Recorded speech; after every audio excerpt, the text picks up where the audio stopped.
cell-free or circulating tumor DNA detection, and then finally we'll wrap up with PacBio long. Tim, is your sound on for your computer? For your Zoom? I wonder if that's a problem. Yes. Okay, we'll try that. Okay. So if you haven't heard of Twist, we are a relatively new company in the NGS space. Our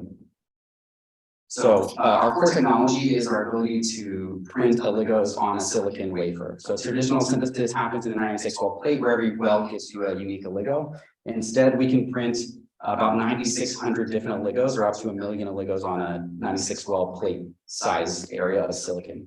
And not only is this higher throughput, but it's way more accurate. So our error rate is 1 in 2,000 to 1 in 3,000, depending on the length of the oligo we're printing.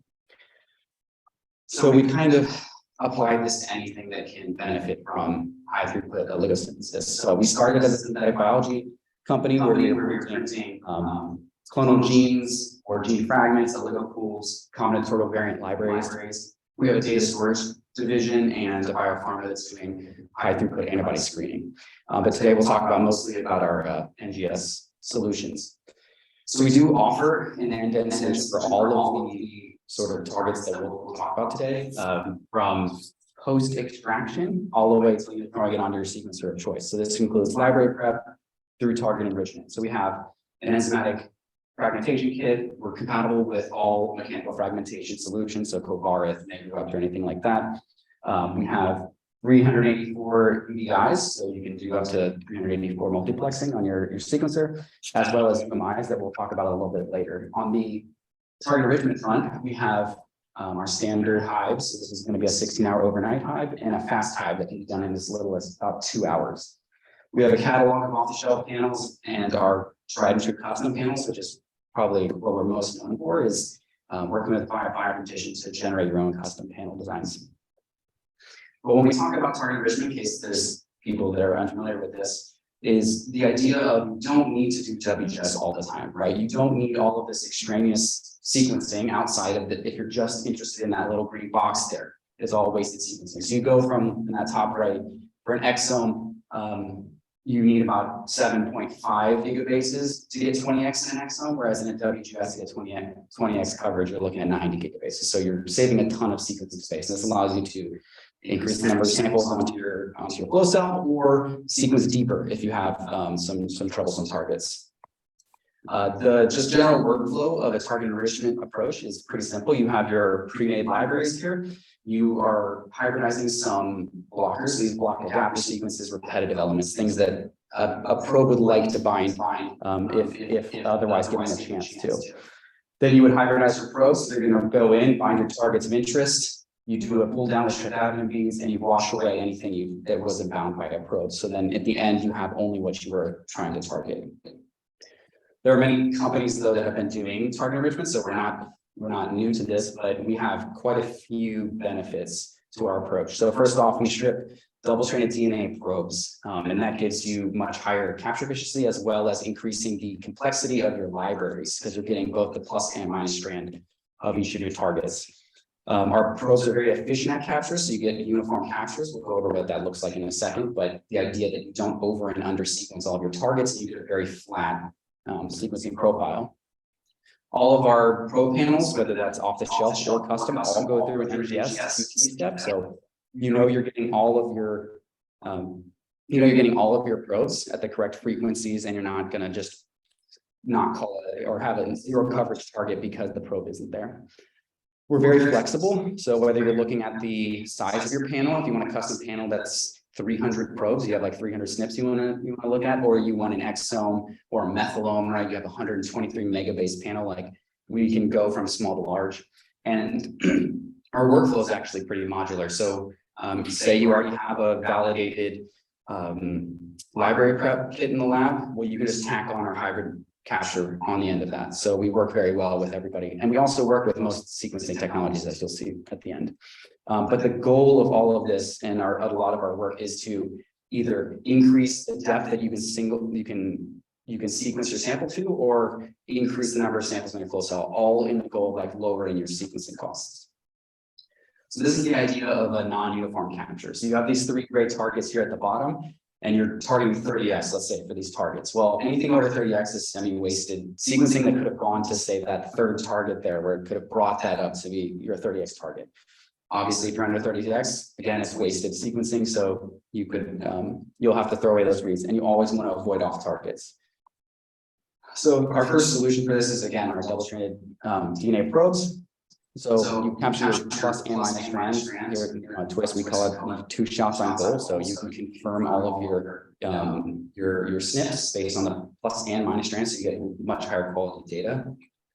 Another benefit to Twist's approach is we actually bin all of the probes based on GC content of the target. So if you look at the bottom left graph, while the actual probe number is biased towards the low GC, so you have more probes that are low GC.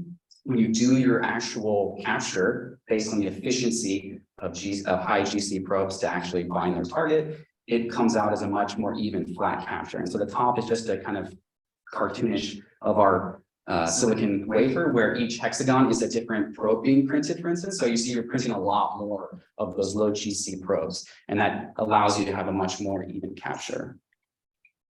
Just to look at kind of a performance comparison, just in general, we like to show this because exomes, everyone offers exomes, so it's kind of the most apples to apples comparison you can have with other companies. So this is looking at 3 other competitors. On the right of the conditions, we basically just followed all the protocols to the letter. We did downsample to 6 gigabases so that everybody was on equal footing.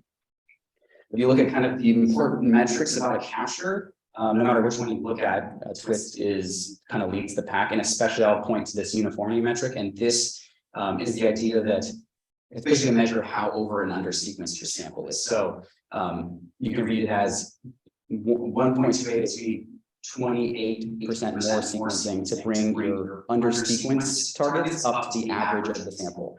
So you'll see that the competitor on the far right is almost 2x the sequencing. So our probes perform very, very well. And you can see the effect of the GC binning when you look at normalized target coverage across the GC spectrum. So you see Twist is lying in that very tight range. You see most of your reads are going to be, or most of your targets are going to have a pretty consistent coverage. And this is reflective of our uniformity. Whereas you see this pretty steep high GC bias in a lot of other companies. And then competitor K is kind of just all over the place. And I will point this, because this is an exome, it does extend well beyond just DNA captures. So this is just the easiest way to compare between companies. So we'll start with kind of a relatively new product for us, but it's a very important one, especially as the field in general moves away from methylation microarrays. Arrays are pretty bad at detecting methylation sites, as you'll see in a little bit, but we have come up with some clever ways to even improve NGS methylation detection.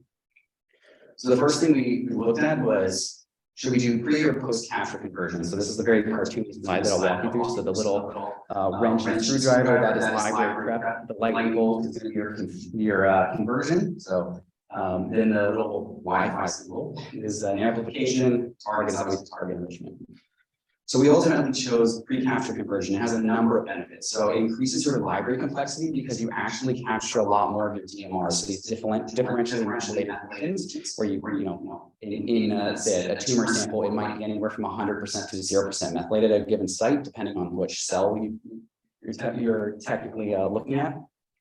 You also are able to put less into the system when you're talking about microarrays or some of these other methylation detection systems where you're having to put in a microgram of DNA. That's not feasible for some sample types, right? So you can actually put in a lot less because we can have this intermediate amplification step allows you to bring up the DNA concentration. The only benefit to a post-capture conversion here is that you can actually just use a DNA designed panel directly to do methylation detection, but at the cost of a pretty low limit of detection for differential methylation. And then the other benefit of a post-capture conversion is that the probe design is a lot easier. So Twist came up with a pretty clever way to optimize this probe design.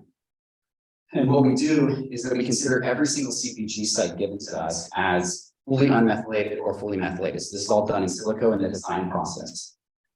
So then we go through in silico the conversion that would happen with bisulfite or enzymatic conversion.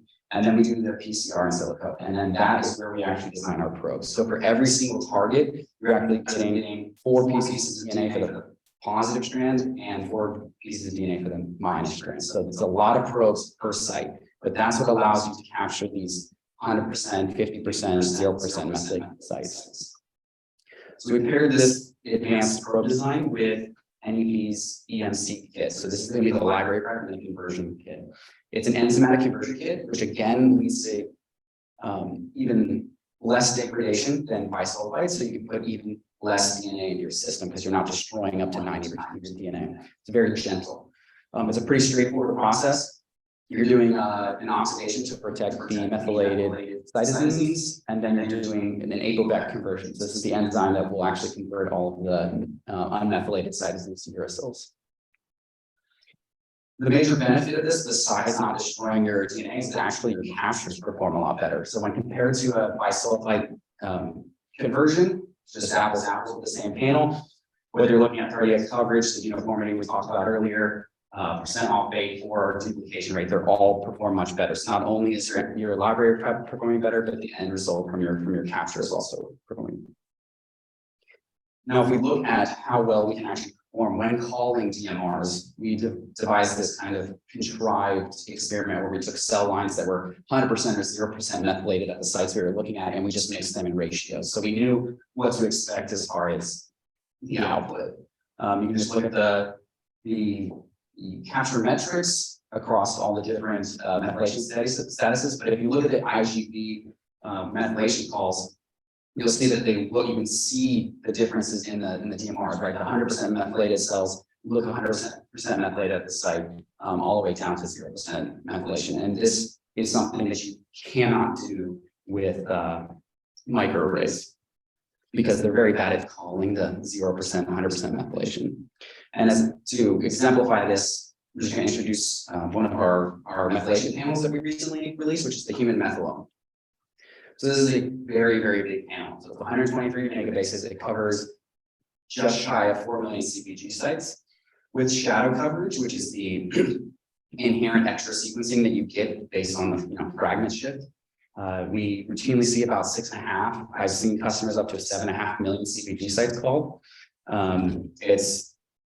It's been designed with most recent database updates. And then we have an annotated bed file if you want to check out what all's covered. And then just a breakdown of where the targets lie, whether they're in the CpG island, shores, seas, shelves. But it was really a direct answer to the EPIC 850K. So this is kind of the gold standard for all methylation detection in the field as far as arrays. This is just kind of a gross overlap of the CpGs called. You'll see that we cover about 95%. That extra 5% that isn't included we deem it as non-relevant to the field. But you can just see how much more you are getting with the methylome. And here's how we look at the increased dynamic range of sequencing-based approach to call CpGs. You'll see that the array here in orange, it can't quite get out in that 0% to 100% methylation status, whereas sequencing can push that dynamic range. And kind of to exemplify this as well as some benefits of sequencing, we're just going to take a little case study here, the BRCA promoter. The top is the CpG sites, the middle is our methylome, and the bottom is the 850K. And if you can see, it's a little blurry, but in the methylome is calling about 1%, 0% for all these sites, whereas the 850K is up in the 2, 3, 4%. And that is that decreased dynamic range that they're unable to call true 0%. But then if we look at this one side, you'll see that the EPIC is calling it at 18% methylated, and we're calling it at 0. And that kind of stuck out at us. We took a look at what was actually going on that site. And what we found is that it's actually a C2 mutation in the promoter. And that is, you cannot find that in an array, right? It's going to call it as unmethylated. And we can look at the actual plus and minus strand agreement and see that it's actually just a mutation instead of a unmethylated cytosine. So you get to also call SNPs as well as your CPGs. Switching gears a little bit to another kind of tough sample type to do, which is cfDNA. Low input, poor quality a lot of times, low variant allele frequencies that you're trying to look at. So for like MRD or circulating tumor DNA. So our first solution is unique molecular identifiers. So these are in line in the adapter sequence of your libraries, and they basically tag a unique. They tag individual molecules at the beginning of library prep and allow you to do pretty significant error correction. So if you're looking for allele frequencies down in the 0.5 to 0.1%, this is almost necessary in order to get that correction to be able to call those robustly. So we have a guide to how you analyze data with this. It uses open source packages from Pharmacogenomics, and it kind of walks you through how you do the extract the UMI data and link it to the molecule, and then ultimately trim it and do the duplex collapse. This is kind of just and what you can expect with the error correction from these UMIs. So if you're sitting up at a 10 to the -3, you get almost a 10 to the 4th reduction in the error probability of your calls. So this is really the only way you can get down to that low variant allele frequency. Kind of pairing with this and validating this limit of detection increase in the UMIs, we have our cfDNA pan-cancer control. So this is quite different from like a solution from, say, SeraCare, where you're using cell lines to create these controls. First off, all of our variants are synthetic oligos that we've designed. So they're anywhere from 160 to 171 base pairs. You have 160 different oligos tiled across your variant site. So in the upper right, that's just kind of what it looks like. So 5' to 3' these oligos just kind of go across the variant site. It includes SNVs and indels. With the breakdown right there, and they're offered in anywhere from 0% to 5% allele frequencies. And what's really unique about these is they're actually spiked into a characterized background of cfDNA. So the actual sample looks like cfDNA. It has that typical multi-peak, multimodal, where you get the nucleosome turns there. So it looks like a sample, behaves like a sample, because you have these high quality synthetic variants in there that you can identify your limit of detection, verify over time that your assays are performing well. It's a really good quality control metric. So finally, I'm going to talk about long reads. Not going to belabor too much about this since there are more expert people in the room than me. But we recently released a partnership protocol with PacBio for long read target enrichment.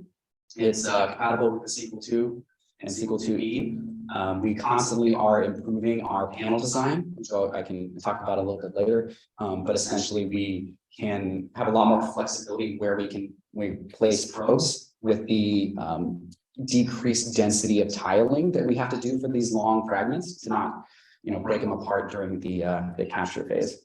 And we can design an RNA or DNA space. So if you're trying to do whole transcripts capture, we can accommodate that as well.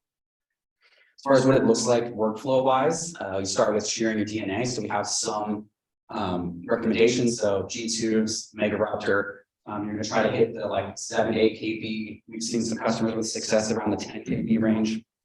The workflow should look very familiar if anyone's ever done a normal library prep and capture. So you're just doing normal end repair, A-tailing, adapter ligation. You're going to add your UDIs, then you do your pooling, your capture wash, and post capture PCR. The only difference between this and our other workflows is going to be some bead reagents as well as timing, right? You're having to amplify these super large fragments, you increase the extension time.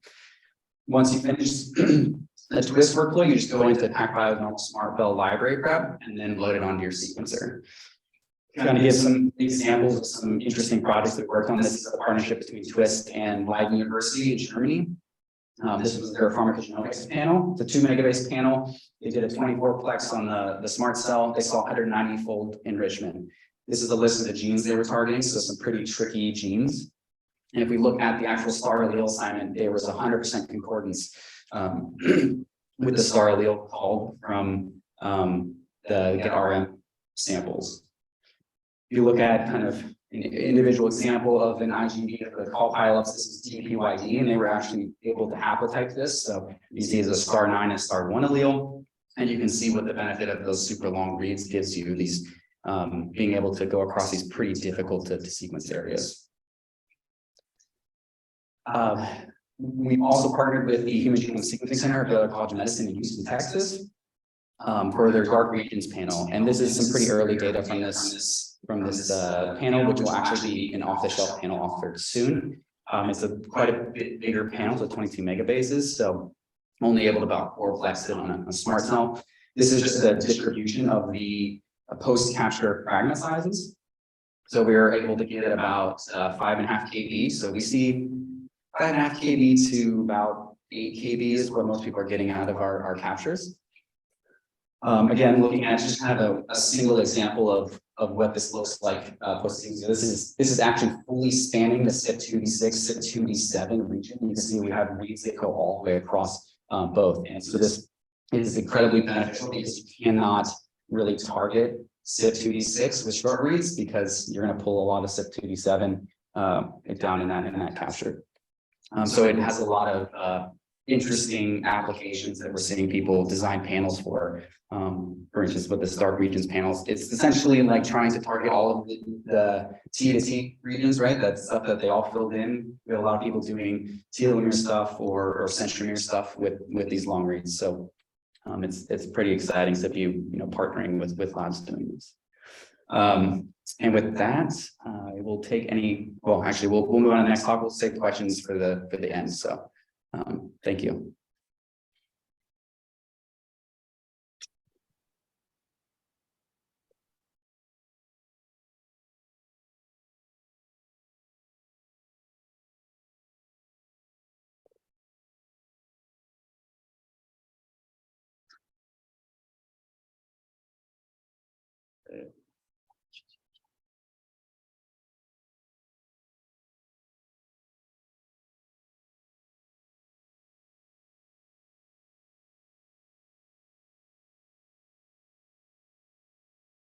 Any questions from the room?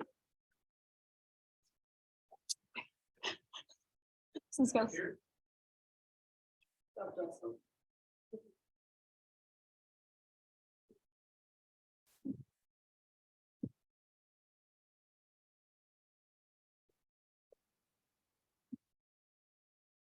So I was just wondering if you could comment.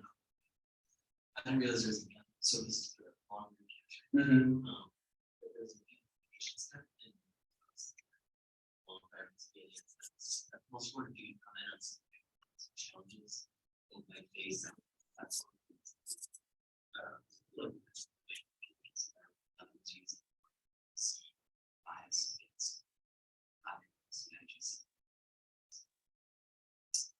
So we had to vet quite a few polymerases. That was the issue. And right now it was just getting a polymerase that kind of reaches that far where that was, can you amplify 10 kb? That was the main concern. The bias is going to come later, right? So we suggest using the KOD polymerase. That's in the protocol. That's what we suggest. Was really the only polymerase we found that could actually amplify that far. We know it's going to introduce bias, right? It's inevitable. We're constantly vetting new polymerases to see because we want to push it further and further, right? So it's a tough thing to solve, right? So we're happy with being able to amplify that right now. are you able to share with us? Tried it. Yeah, I've been asked our internal if I can share what else we tested, but I'll take recommendations. Like my mic's on. Oh, the mic's on. Okay. We have a question in the chat that says it's from Mercedes and she's asking, I'm curious what makes double-stranded DNA probes better than RNA probes? So double-stranded DNA probes, really just allow you to have the plus and minus strand captured, right? As far as I know, the only RNA probes are single strand RNA probes.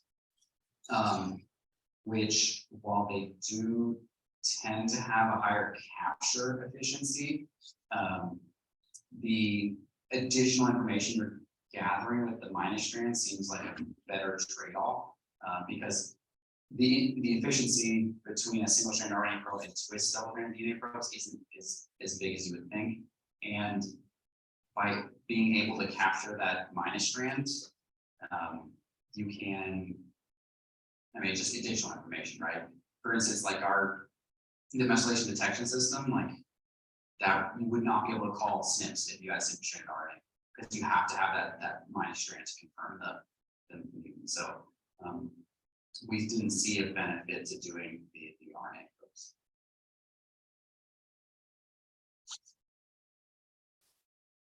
Any other questions? Any other questions in-house? Question in the chat, Mom?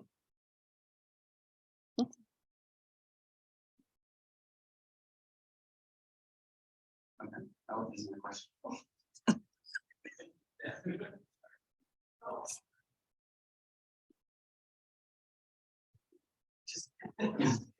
Yeah.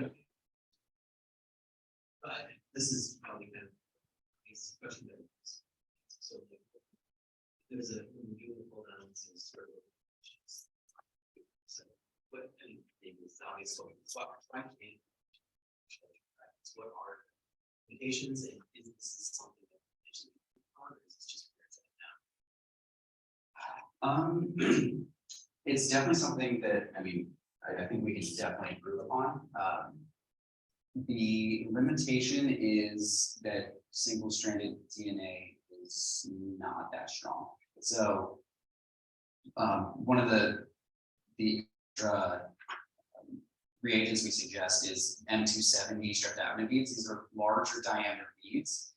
And the thought is that by giving the DNA a little bit more gentle curvature, right? Like you're not pulling it down between teeny tiny beads and stressing the DNA, but by like letting it be a lot more gentle, you don't get as much fragmentation. So something like that, if maybe someone produces larger streptavidin beads, that might potentially help. And then also what we did is our probe design, I mentioned this, is less dense. So typically for any short read, we're doing 1x tiling, right? So that's one, like butting up your probes tiled across your exon or whatever your targets are. Instead of that, for long read, we're actually spacing them out, so they're not 1x, they're some fraction of one. So it's 0.5x, 0.25x, something like that. And again, that's the same thing as you don't want multiple probes bound to the same long piece of DNA, finding different streptavidin beads in solution, and then we put them on a magnet, it's ripping in different directions. So instead of, you give a lot more flexibility with having these probes spaced out, so you can just try to be as gentle as possible. It's like the wide bore pipette tip of beads or of capture. So yeah, so all those things we're constantly working on this, how to optimize it, but it does provide a ton of benefits if you think about it, because if you're doing a 1x tiling, you don't get that much flexibility on where your probes land. If you have 0.5, 0.25, you have a lot more flexibility, because we won't keep it to being, it has to have 600 base pairs between each probe. It's flexible, so we can pick the absolute best place to land a probe, and it actually is probably much more efficient at capturing because of that. Hi, I have another question for you. In your slides, you had mentioned AT and GC dropouts. Can you tell us what the differences are between them? Yeah. So the AT-GC dropout.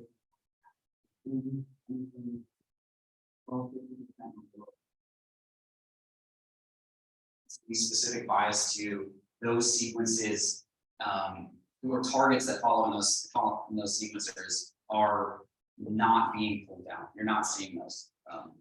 And so what we tend to see change most is AT dropout. So when you're doing your capture, temperatures are very, very important. And if you let your capture cool too much, you get a lot of non-specific binding of probes, and that tends to be AT rich regions, right? Because they're the most sensitive to temperature.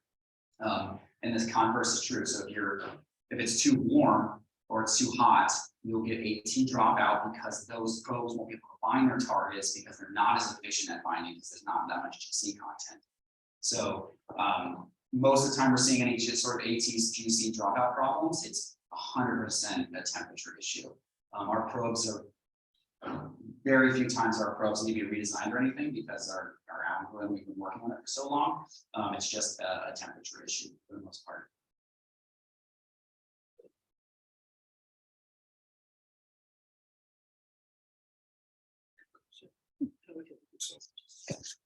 Tim, what's your favorite part about working for Twist?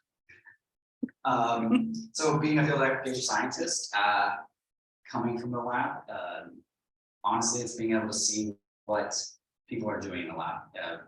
With especially the recent products we released for methylation, long reads, CFDNA, all that things. Those are kind of like at the cutting edge of sequencing. So honestly, our customers come up with some pretty interesting projects, and I'm happy that we have a solution. And I love that Twist allows me to actually try these things, right? We partner with our customers to try these really edge case, difficult to sequence, difficult to capture targets. And, Twist allows me to go after those, right? And try to come up with a solution and work with our customers. Not losing the scientific drive for like exploration. It's been pretty cool. Good question. Thank you.